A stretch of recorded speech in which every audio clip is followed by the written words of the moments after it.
Sveiki, mėly žiūrovai. Čia su jumis kartu Invest podcastai. Ir mes čia kalbamės tam, kad kiekviena moteris atrastų įkvėpimo, motivacijos, noro kurti savo nepriklausomą finansinę laisvę. Ir šiandien aš kalbinsiu moterį, investuotoją, mamą, verslininkę, su kuria šiandien aptarsime realius gyvenimo pavyzdžius, nepagražintai, kaip atrodo tos moters, kuri turi šeimą, kuri turi verslus, gyvenimas ir kaip jis yra susijęs su investavimu. Šiandien aš kalbinu Giedrę Rajuncę. Labas, Rena, smagu būti čia. Labas, Giedrė, man labai smagu, kad tu esi kartu su mumis. Čia važiuodama į podcastą, žinai, galvoju apie tai, kad pas mus yra tokie skirtumai gyvenime, kad tu visko turi trigubai daugiau. Žinai. Vaikų turi 3 kart daugiau negu aš turiu, verslų turi 3 kart daugiau negu aš turiu. Tik vyrų skaičius pas mus gyvenime daug pats po vieną turime. Bet šiandien, jeigu nepristatant visus tavo titulus, nes tikrai viešoje erdvėje ir daug apie tave žinom ir po truputį gal praeisim, kiek galėsi pasidalinti ir kiek norėsi su mumis savo gyvenimo keliu, jeigu save pati pristatytum kaip moterį, ne, tai kaip be titulų viskas tai skambėtų, kas tu esi? Aš pati savo, kas esu, tai žmogus, kuris turi siekį gyventi labai įdomų ir pilną visko gyvenimą. Tai kažkada su savo psichoterapeute atradom tokią sąvoką, jinai ją pasiūlė ir man nuo tada jinai labai patiko, kuri apibūdina viską, ką aš darau. Sako, jūs, Giedrė, esate labai godi gyvenimui. Ir taip ir yra. Aš esu godi gyvenimui. Tas godumas turbūt šiuo atveju man jisai teigiamas yra. Nes aš pati dalykus susigalvoju, juos padarau, įgyvendinu, susikuriu, mėgaujuosi jais ir pasilieku juos gyvenime tada, kai suprantu, kad mane jie džiugina, man jie tinka, man jie teigiamą įtaką daro ir taip einu per gyvenimą. Tai turbūt čia būtų mano pats tiksliausias apibūdinimas. Mane dažnai klausia ir aš irgi, kalbant su žmonėm, kai daug veikia, visko daug gyvenime, čia visada taip buvo? Ar čia kažkoks tai, nežinau, gyvenimo etapas atėjo, kai viskas apsikeitė, kažkaip taip pasikeitė, ar tokia gimiai? Kaip? Ar gimiau, turbūt, ar ne, čia tėvus reiktų pasisodinti, pakalbinti, kiek save pati atsimenu. Man visada buvo įdomu labai daug dalykų. Aš visada norėjau 3 dalykus vienu metu daryti, nes man jie visi 3 vienodai įdomus buvo, man buvo sunku išsirinkti, man buvo įdomu dideli dalykai ir dabar yra įdomu dideli dalykai. Ir atsimenu, tikrai turėjau ne vieną kartą tokį iššūkį, kai tu visko lyg ir prisirenki daug, tau visas tas labai patinka, bet vis tiek supranti, kad turi į kažkurią kryptį nueiti. Arba kai darai 3 dalykus, tau jie visi 3 sekasi ir tada kaip pasirinkti tą vieną, kaip žinoti, ar ne, kur all in tada tuo gyvenimo etapu padaryti. Tai šitas faktas, kad visada buvo, ar visada dėl to buvo lengva, tikrai ne, nes anksčiau kažkaip turbūt turėdavau daugiau tų apribojimų, ribojančio mąstymo kažkokių tai elementų, kur galvodavau, kad gerai, jeigu nori būti kažkur labai geras, tai tada tu turi išsirinkti vieną profesiją, pavyzdžiui, ar ne? Gal čia mūsų kartos tas dalykas, kad jau jeigu turi profesiją, tai tada tu esi sėkmingas ir jau toj profesijoj turi 100% arba 120% daryti.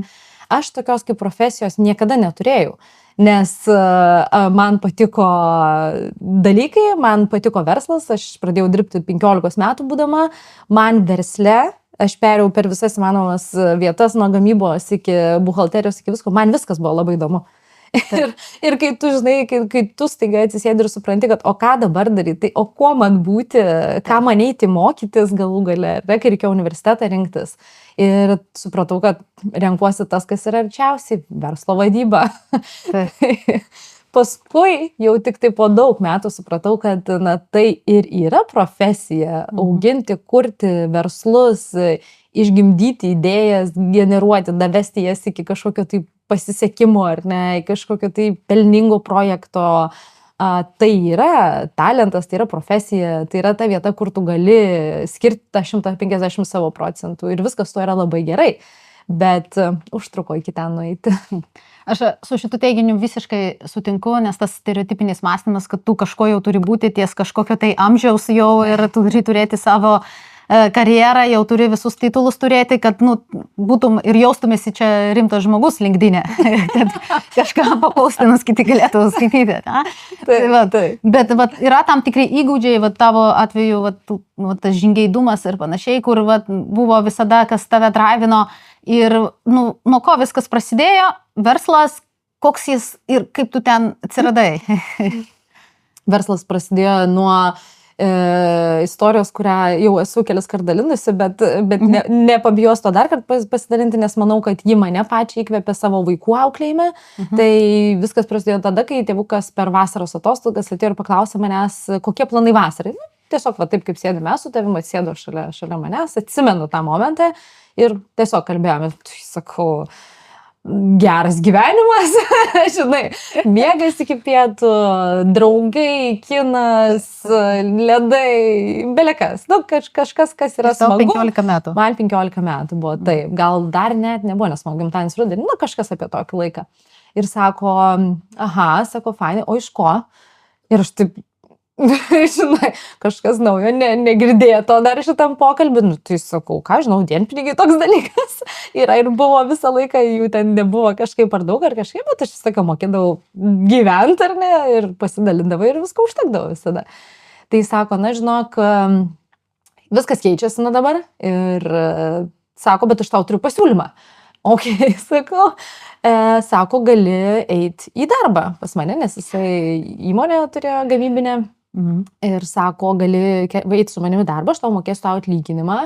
Ir sako, tada tu iš to galėsi kažkaip tą vasarą smagiai praleisti laiką. Ir ne tik vasarą, sako, ir paskui, ir rudenį. Tai atsimenu, baisus man tas momentas buvo, aš ten pradėjau argumentus tokius kaip, o tai aš mokausi, mano pagrindinis darbas yra mokytis, žinai, kaip mada sakyti, ar ne. Ir vasarą reikia pailsėti, aš čia neturėsiu niekaip ten nepamiegosiu, aš tik tai pabaigsiu dirbti ir vėl iš karto į mokyklą ir visus kitus dalykus. Galiausiai sako, tai okei, tai tu turi, žinai, mano opcijos, sako, ir jeigu tau tiek užtenka, sako, aš tau ten skiriu vasarai tiek ten pinigų, tiesiog tą dienpinigį ir sako, jeigu tau užtenka, viskas gerai, ir siekis. Ir, čia kalbant apie tas ambicijas ir didelius dalykus, man jeigu ypač pasako, jeigu tau tiek užtenka, tai tada gerai, man niekada neužtenka.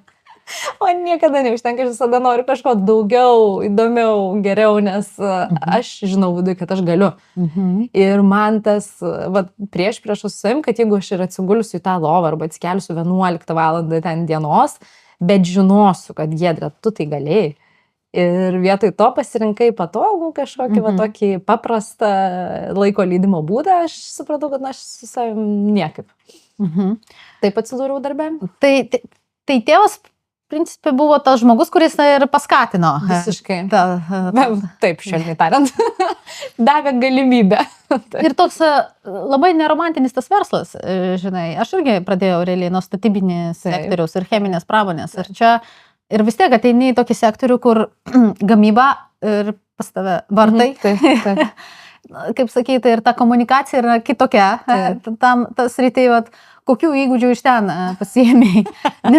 Nes, sakykime, ten charakterio tokio pakankamai tvirto reikia gamybinėse procesuose, kaip iš tiekėjų pusės, kaip iš klientų pusės, ten atrodydavo tavo diena 15 metų. Taip, tai čia turbūt keli klausimai viename. Aš charakterį matyt, kad vėlgi šeimos auklėjimo dėka, to paties mano tėvų komentarystės dėka, jis mane, aš vyriausias vaikas iš 3 ir jis mane taip jau daug įdėjo darbo meilės į mano turbūt auginimą, auklėjimą ir aš niekada nebuvau silpno charakterio. Tiesiog, jeigu būdavo sunku, tai gerai sėdam, sprendžiam, kalbam, logika, mąstymas ar ne, tiesiog ieškom būdų kažkokių tai protingų išeičių, jokių ten kažkokių didelių verkšlenimų, savęs galėjimų ir viso kito. Tai tas matyt, kad persidavė jau paskui kasdienybę, kai atėjau aš į tą darbą, jisai pasakė, žiūrėk, tau reikia suprasti visas veiklas, todėl ten, nežinau, 3 savaitės gamybai padėsi, 3 savaitės buhalterijoje, ten prekyboje, visko per visą vasarą perėsi ir tada jau sako kitą vasarą arba kažkada, kada norėsi, greičiau, jokių būdų ne vėliau, galėsi pasirinkti, kur nori būti. Tai man atrodo, kad man tas padėjo iš esmės išsiugdyti supratimą, kad tas pats loginis mąstymas, sprendimų priėmimas, ambicijos, kas yra gerai mano nuomonė ir visi kiti elementai, su kuriais šiandien dirbu versle, yra gerai ir jie padeda versle. Ir nesvarbu, ar tai yra gamyba, ar sauga mano ar kita įmonė, ar technologijos, dirbtinis intelektas, deep techas, mano naujausia veikla. Ne? Visur reikia panašių labai savybių. Tu turi gebėti žinot, ko nori, atstovėti už savo žinojimą, įrodyti kitiems, kad tai yra verta kartu su tavimi eiti ir pirkti, ar investuoti, ar dirbti pas tave, jungtis į komandą, nesvarbu ką daryti. Tai kažkaip aš manau, kad visur reikia labai panašių savybių ir ar tai moteriškos ar vyriškos savybės, nesirinkčiau turbūt skirstyt, yra visokių ir aš visas savo savybės panaudoju kasdienį veikloj, bet ko tikrai iš verslo išmokau, tai va to būtent struktūros ir logikos ir sprendimų priėmimo. Greito, gero. Po vartų verslo, saugumo verslas, tada po saugumo verslas, dirbtinis intelektas, dar in the middle, kaip sakoma, dar buvo coachinimas, dar buvo konsultavimas, taip, dabar deep techas, tai dabar galvojam, iš šono atrodo, kad visko labai daug ir viskas yra taip labai intensyvų, visur turbūt labai reikia daug tavęs, labai daug energijos, bet tuo pačiu metu turi dar 3 vaikus, tokį asmeninį gyvenimą ir dabar iš šono turi atrodyti, kad tai, dauguma moterų, kai turi vaikus, jos kažkaip įsitikinusios ir tikrai labai sunku, ir man tai buvo labai sunku, atrodo, kad, labai sunku suderinti, neįmanoma suderinti, ne? Bet žiūrint į tave, atrodo, kad viskas įmanoma ir tu viskas spėji. Tai dabar tu pasidalink savo formulę. Gerai, jau kaip čia viską tada suderinti? Įmanoma viską suderinti? Susitarėm, kad sakysiu tai, kas yra tiesa, ar ne, nebandant pagražinti, nes manau, kad tai būtų labai nesąžininga prieš visas kitas žiūrinčias moteris. Ir aš spėju tai, kas yra mano kalendoriui. Kas atsiranda mano kalendoriui, yra labai kruopščiai filtruota ir sudėliota dienotvarkė. Tai reiškia, kad jeigu aš žinau, kad man reikės vaikų pasirodymus, jie ten privalo atsirasti kaip įmanoma anksčiau. Ir aš šitos eventus įdedu vyrą, visus susijusius asmenis, kur žinau, kad arba man reikės pagalbos, nes turim pagalbos, ar ne, turim nuostabią auklytę, turim, senelių, kai to reikia ir kitokios vertingos pagalbos. Jeigu aš žinau, kad man reikia į susitikimą, kurio negaliu praleisti, arba visi darbiniai įvykiai taip pat yra mano kalendoriui, skirtingom spalvom, gyvenimo įvykiai tokie kaip šeimos šventės, išvykos, kelionės, viskas yra kalendoriui. Jeigu aš tau parodyčiau savo kalendorių, tai mano kažkurs kolega pamatęs, ten bandė įdėti susitikimą mums bendrą, sakė, gal aš protėsiu, kai atsidariau, nes nesupratau, kur čia dar kažką įterpti. Ir apie spėjimą papasakosiu savo naujausią tokį patyrimą. Plaunuosi galvą čia kažkur į rytą, keltis tenka be abejo anksti, jeigu nori viską nuveikti, ar ne. Ir kalbu supykau, žodžiu, ant savęs. Galvoju, vyras mano dabar keliasi 5 nuolatos ir girdžiu, kad jisai jau atsikėlęs ir įsijungęs sportuoja, kažkokius pratimus daro. Ir galvoju, Giedrė, tu šaunuolė, šitokia, žinai, moteris, viską spėji, prioritetai čia svarbiausia ir galvoju, kiek dabar laiko nebuvo į sportą. Ir supratau, kad jau čia bus keli mėnesiai, nepaisant visų ten namie ar kitų aktyvių veiklų, bet fiziškai sporto salė, nes neturiu kada. Ir galvoju, žinai, nesąmonė, viena atsikalbinėti, žodžiu, baisiai supykau ant savęs ir galvoju, taigi visiems aiškinu prioritetai ir visa kita, viskas įmanoma, kai nori. Ir taip, tai lygiai per 20 minučių sugalvojau, kaip atsidurti sporte, kada parašiau treneriui žinutę ir už 2 dienų pradėjau vėl lankyti sporto salę. O sugalvojau, pasakysiu dar kaip, nes vėlgi tai turi būti atvira, sąžininga ir teisinga.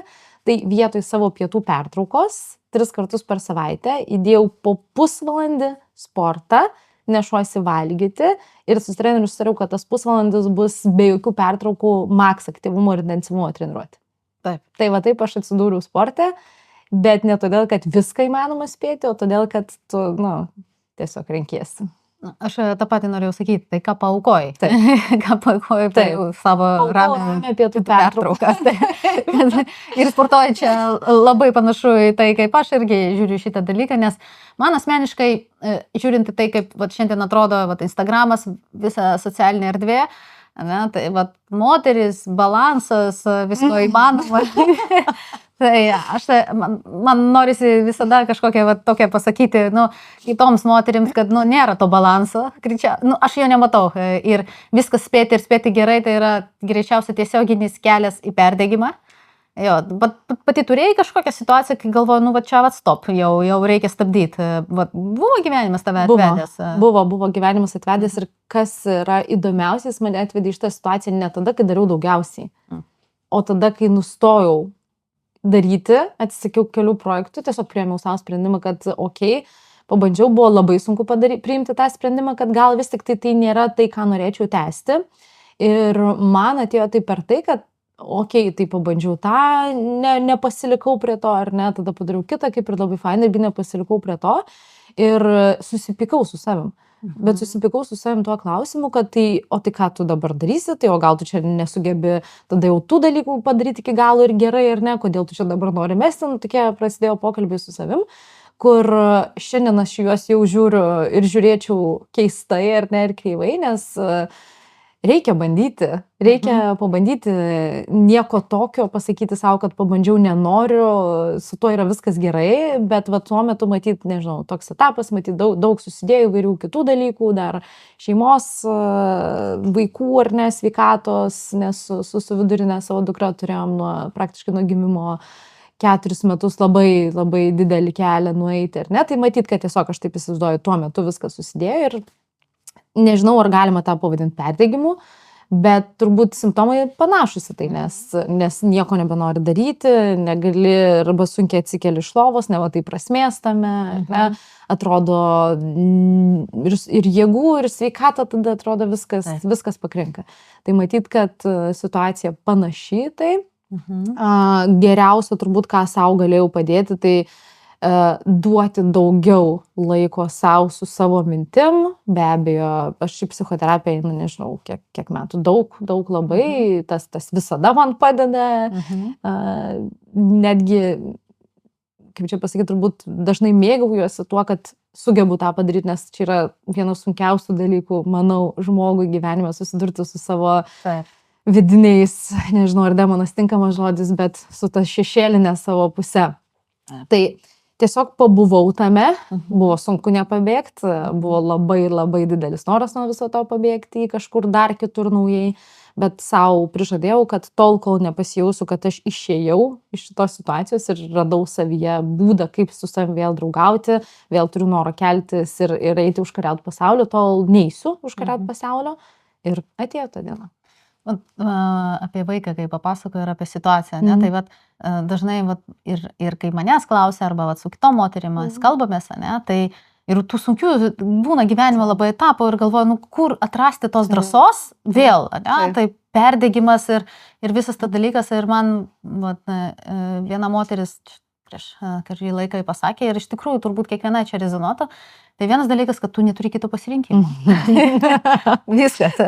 Tu turi vaikų, tu turi ir tu negali sau leisti vienas dalykas, ne, ten būti.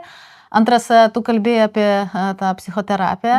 Ir trečias, aš žinau, kad tu labai daug laiko skiri ir labai daug ką darai dėl kitiem žmonėm.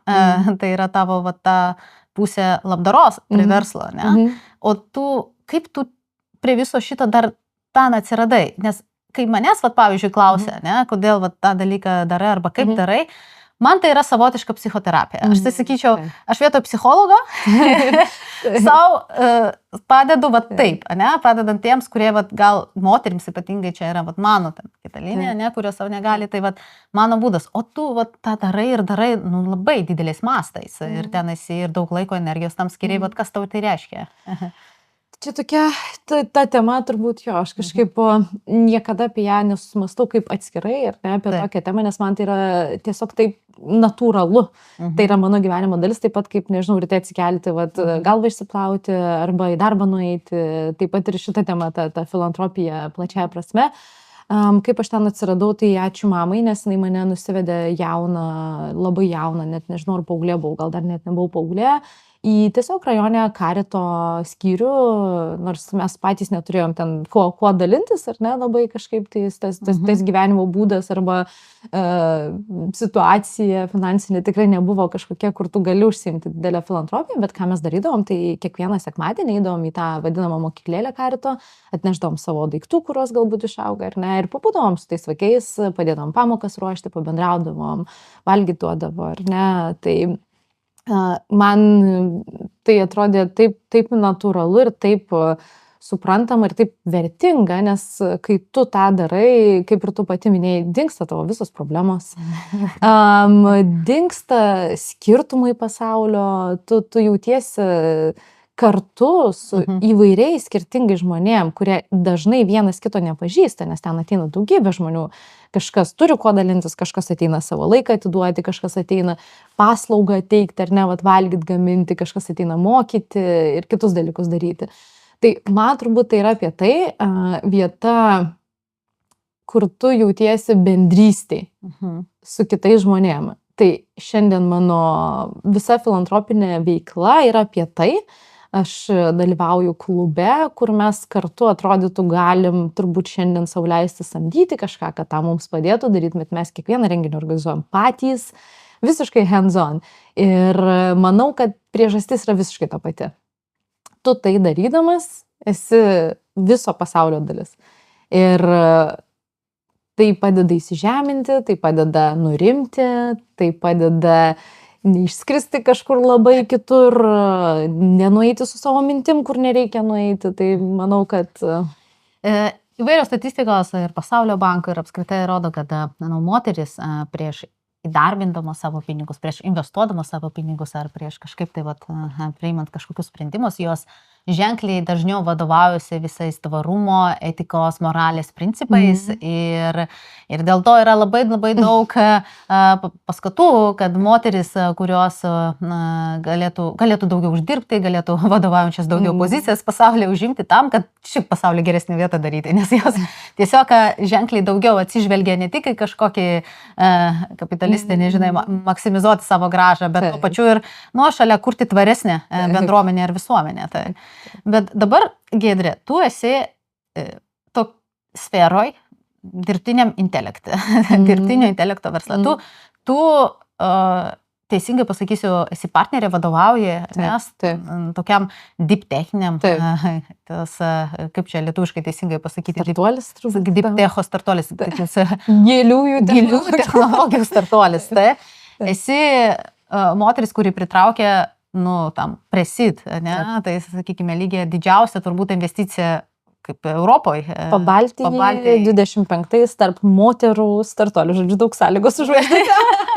Bet aš tai turiu labai statistiką ir ją dalinuosi, kad šiaip moteris, kai vadovauja startuoliais, kažkodėl mes turim vis dėlto tokią situaciją, kad jos gauna tik apie kelis procentus visų pinigų, tų visų didžiųjų fondų, ne? Tai tas augimas, pitchinimas, tikrai sudėtingas. Iš vienos pusės mes turėjome mažai pavyzdžių, gal tos moteris turėjo visokių įvairių ten priežasčių moteris ir neturėjo sąlygų ir šeima ir panašiai, bet tu dabar eini labai dideliais žingsniais į priekį, tai kaip tau pavyksta, taip greitai, ką ten darai? Ką ten darai?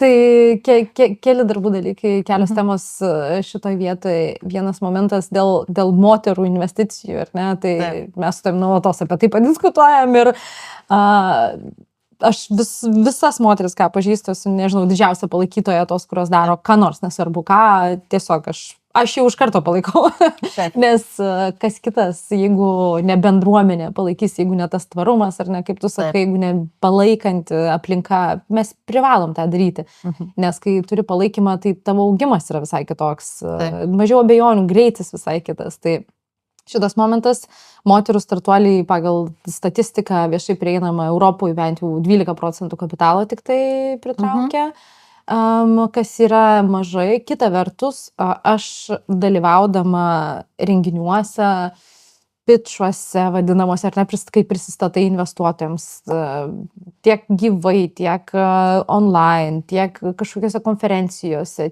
nesvarbu, kur einu, aš ten mažai moterų sutinku. Labai mažai moterų sutinku. Ir kas dabar mums pasakys, ar ne, kad jeigu moterų būtų dvigubai daugiau, tai ta statistika galbūt padvigubėtų, ar ne? Tai vienas šitas momentas, manau, apie jį labai labai svarbu kalbėti. Kita vertus, dabar technologijose moterys turi, na, bent jau tą matomą palaikymą, kur jeigu tu pasakai arba įrašai sąlygą, kad tai yra female-led startuolis, na, moters sukurtas vadovavimas startuolis, tai tu netgi gauni, nežinau, papildomų balų investicijos ir visur kitur. Tai tas tikrai yra. Aš tą tikrai matau, female programos startuolių, grantai tai yra, na, kaip čia pasakyti, ar ne, kažkokios tai investicijos papildomos nuo ES iki kitų organizacijų. Tai manau, kad eiti ir daryti dabar yra pats geriausias laikas, jeigu nori tą daryti, kita vertus tada eiti ir daryti ką. Nes šiandien mes matome, ar ne, ir iš investicijų krypčių, kad dirbtinis intelektas yra, na, tikrai numeris 1 kryptis. Pakraipa, ar tu ten aplinkai, ar energetikai, ar fintechui, ar ten dar kažkam, ar ne, kam tu tai kuri, tą sprendimą, tai jau yra paskui nišos, kur yra skirtingi investuotojai, ar ne, skirtingi sprendimai ir klientai ir visa kita. Bet tiesiog eiti į tą industriją moteriai, bent jau mūsų su mūsų turimais išsilavinimais yra gan sudėtinga. Kodėl? Todėl, kad jeigu mes ten žiūrim į Ameriką, tai ten yra tokių universitetų, kurie paruošia mokslų daktarės, ar ne, ir ką matom apie tą pačią Mirą Muratį, kur užsiminėjai, ir ne, tai tu turi resurso tam dalykui daryti.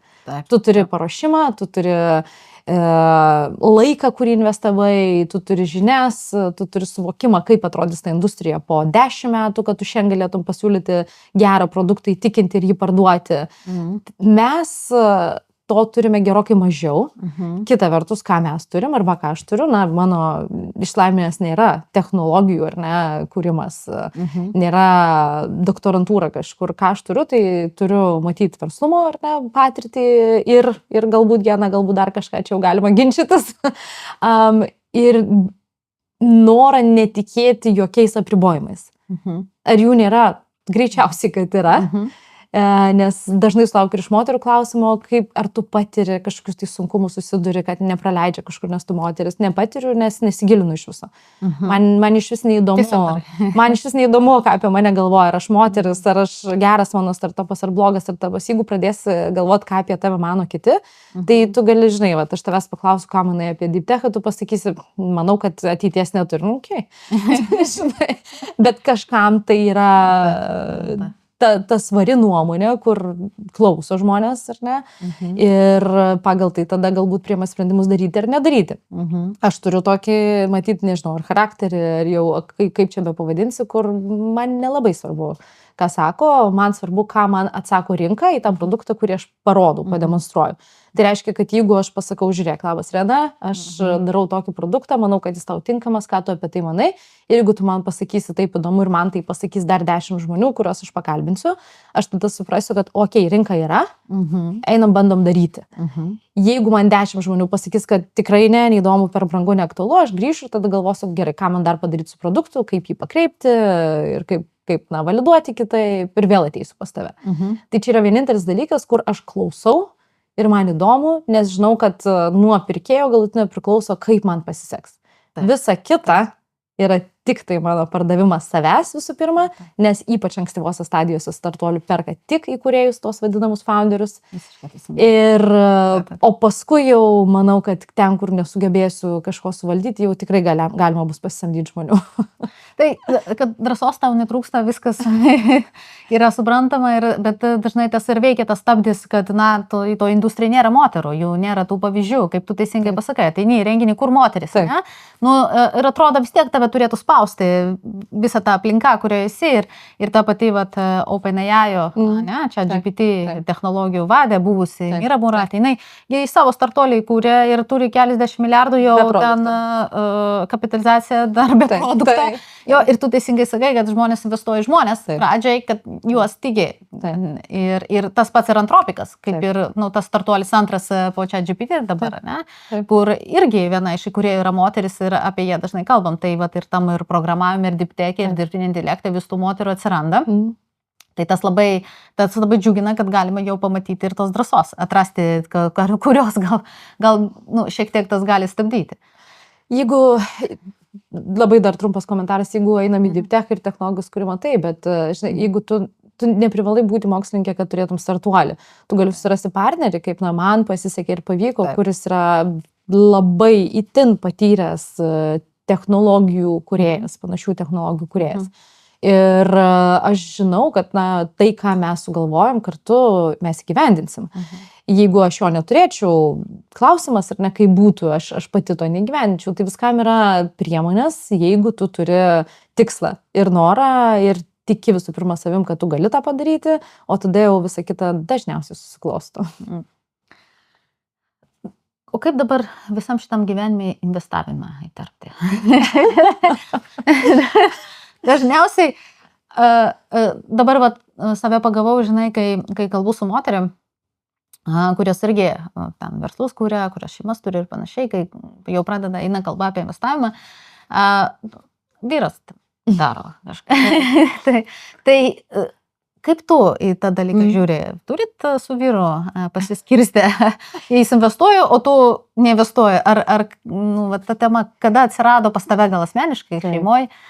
Ja. Neturim tokio paskirstimą, nes man patinka dalykus turėti savo pavaldume taip pat. Tai jeigu aš manau, kad tas dalykas yra svarbus, aš stengsiuosi jį įtraukti į savo gyvenimą. Kokiu formatu tai bus? Čia jau kitas klausimas ir tas formatas dažniausiai tokis, su kuriuo aš galiu susitvarkyti, jį pavežti ir integruoti į šitą visą grafiką, yra automatinis investavimas. Tai vieninteliai dalykai, kur aš be kažkokių tai nuokrypių, kai tu pamatai, o ten Microsoftas kažkaip dabar, ar ne, labai netikėtai ten nukrito arba ten dar kažkas ir, nusipirksiu. Tiesiog dažniausiai gulint lovai prieš miegą tokia vizijos aplanko, gan retai stengiuosi nepiknaudžiauti, nes nesu ekspertė investavimų ir žinau, kad čia šitoje vietoje gali tiesiog nesėkmingai tą padaryti. Tai automatinis investavimas, susitarti, savo pasakyti kiek, kur, kada, idealiu atveju įdėti automatinius pavedimus, kad tu apie tai negalvotum ir tai vyktų už tave. Tai mano turto klasė yra akcijos, akivaizdu jau ką, nes visą kitą tu negali daryti automatu, jokio kito investavimo tu negali, nes jeigu investuoji NT, tai tu privalai žinoti, kur, kodėl, kaip rūpintis tuo, ar ne, pats investavimo tas procesas ir paskui priežiūra to turto klasės yra visai kitokia. Ir tai technologijos akcijos turbūt yra mano atsirado gyvenime tada, kai pavyko uždirbti pagaliau pinigų dividendų formatu ir pasakiau savo, kad tiesiog jau dabar, jeigu nededu atgal į įmonę, reikia juos kažkur dėti, nes aš labai didelės disciplinos išlaidose neturiu, būčiau vis tiek kažkur greičiausiai išleidęs. O dabar, jeigu žiūrėti tavo asmeninį portfelį, gyvenime tu esi drąsi ir priimi sprendimus, taip ryžtingai, drąsiai, o su investavimu, gerai, akcijos, technologijų akcijos, o esi nustačius savo, kokiam laiku investuoji, per kiek norėtum vidutiniškai uždirbti, ten metinių, turi ar kitų turto klasių, kaip jie įsipaišo, kaip su vyru susitarėt, kaip investuoti. Ar čia viena sprendi su savo pinigais, ar turit šeimos kažkokį biudžetą tarėtės, ar nesitarėt? Taip, mes turim turbūt kelis skirtingus biudžetus, turim atskiras kiekvienas biudžetus, ar ne, tada turim įmonių biudžetus, kur galų galia pati įmonė investuoja dažniausiai ir į nekilnojamą turtą, ir į fondus, kai matom, ar ne, kad tai kaip čia pasakyti, sutampa su mūsų augimo kryptim įmonės. Tai kas liečia nekilnojamo turto investicijas, mes esam kartu susėdę ir pasakę savo, į kokį turtą norime investuoti, kaip jisai turi atrodyti, Tai ten nuo, nežinau, statybos naujumo, lokacijų ir visų kitų dalykų esam tikrai taip labai gan siaurą portretą to daikto nusibrėžę ir pavyksta išlaikyti tą ir eiti su ta investicija tolyn. Kas liečia akcijas, tai su pagalba susidarom ar ne, kažkokius tai vėlgi portfelius, į ką noris investuoti. Ir tiek žinių dėl bendro turto. Tai kiekvieną kartą aptariam būsimas investicijas, dažniausiai stengiasi pusmečių metams pasitvirtinti kažkokios tai kryptis, vis tiek matai, ar ne, jau šiandien. Per kokius brokerius automatizuotai investuojate? Aš tai į Bakarą naudoju ir Revolutą, taip, tai šitie du įrankiai mano turbūt pagrindiniai. Revolutą esu užsistačius automatinį kripto pirkimą. Kripto? Taip. Taip. Nu, man patinka. O kokia dalis eina į kripto, bendrų investicijų į tas likvidžias akcijų rinkas? 10-15%, sakyčiau, kripto. Taip. Daugiau stengiuosi, kad būtų, bet daugiau ir nesigauna, nes aš ką padariau, Revolutas turi tokią funkciją spare change, tai atliekama grąža, kai tu moki kažkur, tą, kas liko, ten gali daugiklį įsivesti ir iš karto jis tau nuperka, šiuo atveju bitcoino, bet gali pasirinkti. Tai aš šitą pasidarius ir man maždaug ir išsilaiko tas rodiklis, auga, šiaip tai labai gerai tą investiciją sekasi, nes gan seniai pradėjau aš ją. Tai... O kalbėjau apie automatizuotą investavimą per Interactive Brokers ir pakankamai rizikingai tas technologijų kompanijos, tai čia greičiausiai turbūt jau ilgalaikė investicija, o kokią sumą skiri kiekvieną mėnesį investavimui? Stengiuosi skirti, aš skaičiavau taip, kokį 20% nuo savo mėnesinio uždarbio, jeigu taip ar neskaičiuoti, kad, manau, protinga būtų atsidėti. Klausi prieš tai, kaip pasirenku tą sumą, tai stengiuosi rinktis tą sumą, kurios žinau, kad nereikės man užsimti. Nes aš žinau, kad treidinti, aš neturiu nei laiko, o juo labiau kompetencijos. Ir čia gali paskui... Ir nebūtinai čia geriausias būdas įdarbinti pinigus. Tiesiog, ne mano dalykas. Šiaip azarto ir viso kito pakaktų. Pradėti norėtų užsimti, bet suprantu, kad gerai, kad negaliu to daryti, nes manau, kad ilgalaikį perspektyvų, kaip sakai, nebūtų pats geriausias dalykas, kaip valdyti savo finansus. Tai tiesiog investuoju tą sumą, automatiškai paauga tas portfeliukas kas mėnesį. Ta suma, karts nuo karto atsidarau, pasižiūriu, kaip sekasi, pasieku šiaip dėl įdomumo kažkokias tai pagrindinės akcijas, nes tiesiog smalsu būna, vis tiek, kai gyveni technologijų pasauliu, tu matai, kas rinkoje darosi, kas naujo atsiranda, ar ne, kas ten IPO išeina, ne, kai buvo su kokiu palantyrų, buvo be galo įdomi kelionė stebėti. Taip. Nu, tai tiesiog, kad tu irgi dirbi toje srityje, tai toks yra azartas, smagumas, nes tu supranti, kas tom įmonėm vyksta, kodėl čia tie šuoliai, su technologijom, ypač dabar su dirbtinio intelekto atsiradimu matom, kad S&P ir net sudaro visą svorį, ten kiek top 10 kompanijų, tai pasižiūriu, kaip tas juda, tai tiesiog toks integruojasi į mano bendrą turbūt gyvenimo būdą. Jo, tiesioginis investavimas į kompanijas yra susijęs su labai didelė rizika ir tokias kompanijas, apie kurios mes minėjom, mes galim pamatyti ir -70, ir -80. Ir nebūtinai jos bankrutos, bet ir nebūtinai kažkada atsistatys į savo tą ankstesnį lygį, nes tų rinkoje burbulų pilna yra ir geriau jau investuoti tą bent jau diversifikuotą indeksą. Tiesiog mūsų žiūrovams pasakysiu, turbūt technologija vienintis indeksas populiariausias yra tas Nasdaq 100, tai jo istorinė vidutinė metinė grąža arti 14-15 metinių. Jo, ir didžiausi kritimai buvo ir 50 ir 60% ir buvo laikotarpių, kai 50 metų neatsistatė, todėl ne visiems jis tinkamas yra, tai arba jis turi būti labai periodiniam toks investavimui, arba labai ilgalaikiam investavimui, tai tas yra susijęs tikrai su didesnė rizika. Jeigu Giedrė pati šiandien pažiūrėtum atgal, visko labai daug padarei ir dar darai. Šiandien save kokią žmogų laikai, tokį, kuris jau nusistovėjęs, kažkokį turi tvirtą pagrindą ir jau laviruoja savo gyvenimo, ar dar toks bėgantis žmogus, kuris dar ieško, dar čeisina, haslina? Aš stengiuosi turėti du dalykus. Asmenybinį pagrindą, kiek įmanoma stabilesnį, nes tu turi gebėti atsistatyti, ar ne, tarp dienų tokių nesibaigiančių kartais atrodo, ir tarp veiklų, ir tarp užduočių, ir pareigų, ir įtampų, ir lūkesčių, ir viso kito. Tai reiškia, kad ta dalis, kuri yra mano asmenybė, aš stengiuosi su savim kiek įmanoma labiau sutarti, nes visi dialogai prasideda ir baigėsi galvoj. Ir jeigu jaučiu, kad yra kažkokie momentai, kad aš pradedu kažkaip ne visai gražiai su savim kalbėti, tai tada tiesiai šviesiai užduodu savo klausimą, kas, kodėl, ką keičiam, ta prasme, ką reikia daryti. Ir tada identifikuoju, kad pykstosi su savim, nes nesportuoju ir jau jaučiuosi ne taip gerai, tai tada vienintelis geriausias sprendimas yra eiti sportuoti.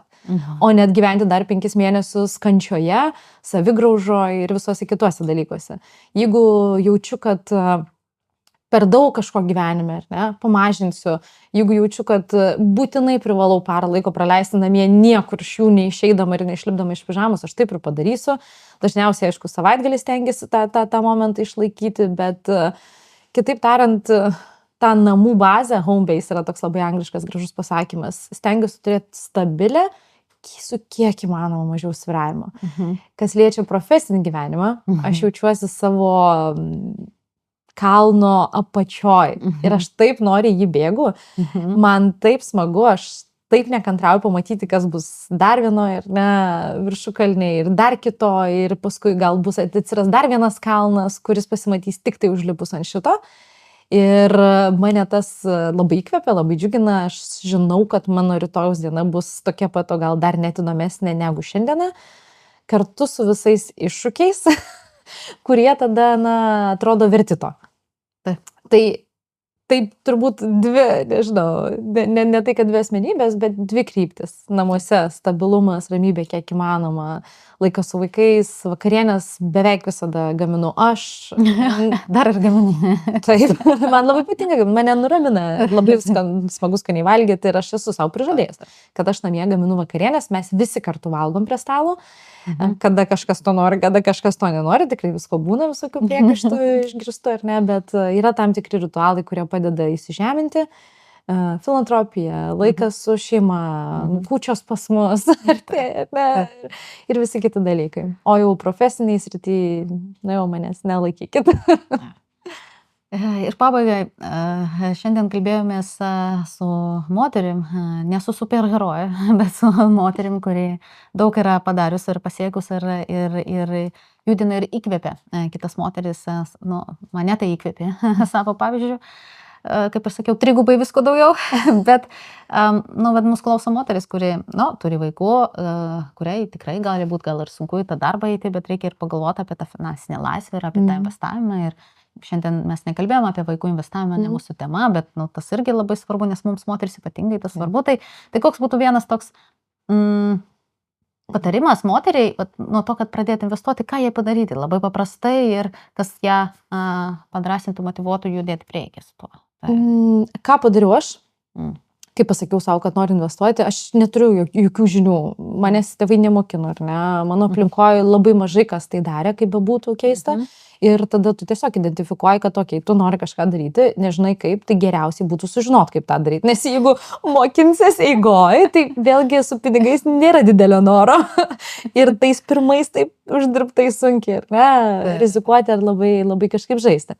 Tai pradėjau ieškoti informacijos, konsultavausi, pakalbinau vieną žmogų, kitą žmogų, tiesiog net nepažinodama.